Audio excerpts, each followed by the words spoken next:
महादेव की करुणा। एक दिव्य कथा। बहुत समय पहले हिमालय की गहराइयों में एक छोटा सा गांव बसा था। उस गांव में एक गरीब किसान रहता था जिसका नाम नंद था। नंद शिव भक्त था, लेकिन उसकी गरीबी इतनी थी कि अपने परिवार के लिए भोजन जुटाना भी कठिन हो जाता था।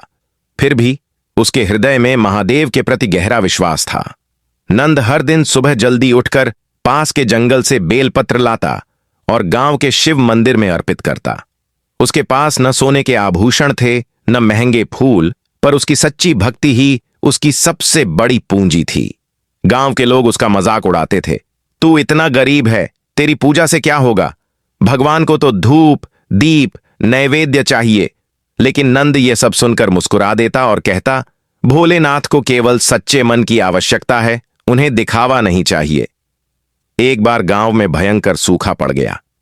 कुएं सूख गए, खेत बंजर हो गए और लोग पानी के लिए तरसने लगे। गांव वाले घबराकर बड़े बड़े यज्ञ करने लगे, ढेरों धन खर्च किया, पर वर्षा नहीं हुई। उसी समय नंद ने भी सोचा कि वह अपने भोलेनाथ से प्रार्थना करे।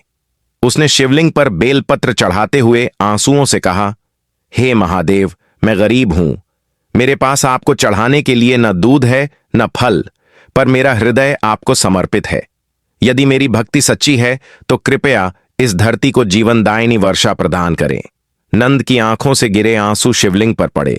उसी क्षण आकाश में बादल छा गए और तेज वर्षा होने लगी। सूखी धरती हरी भरी हो गई, खेतों में लहराती फसलें लौट आईं और नदियां जल से भर गईं। गांव वाले यह देखकर दंग रह गए। उन्होंने समझा कि उनके भव्य यज्ञ से नहीं, बल्कि नंद की सच्ची भक्ति से महादेव प्रसन्न हुए। लोग नंद के चरणों में गिर पड़े और क्षमा मांगने लगे। तभी मंदिर में शिवलिंग से एक दिव्य प्रकाश प्रकट हुआ और आकाशवाणी हुई, भक्तों, मैं केवल सोने चांदी के आभूषणों या बड़े यज्ञों से प्रसन्न नहीं होता। मैं तो अपने भक्त के सच्चे प्रेम और भक्ति से बंध जाता हूं। नंद की करुणा और श्रद्धा ने मुझे आह्वान किया, इसलिए मैं उसकी प्रार्थना सुनने आया। यह वाणी सुनकर सबकी आंखें भर आईं। उस दिन से गांव वाले दिखावे को छोड़कर सच्चे मन से शिव की आराधना करने लगे। नंद गांव का आदर्श बन गया। कहते हैं, जो भी श्रद्धा और सच्चे प्रेम से महादेव का नाम लेता है, शिव स्वयं उसकी रक्षा करते हैं। यही कारण है कि उन्हें आशुतोष कहा जाता है, जो तुरंत अपने भक्त की प्रार्थना से प्रसन्न हो जाते हैं। शिक्षा।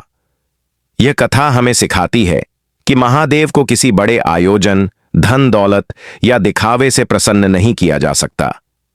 वह तो केवल सच्चे हृदय की भक्ति चाहते हैं।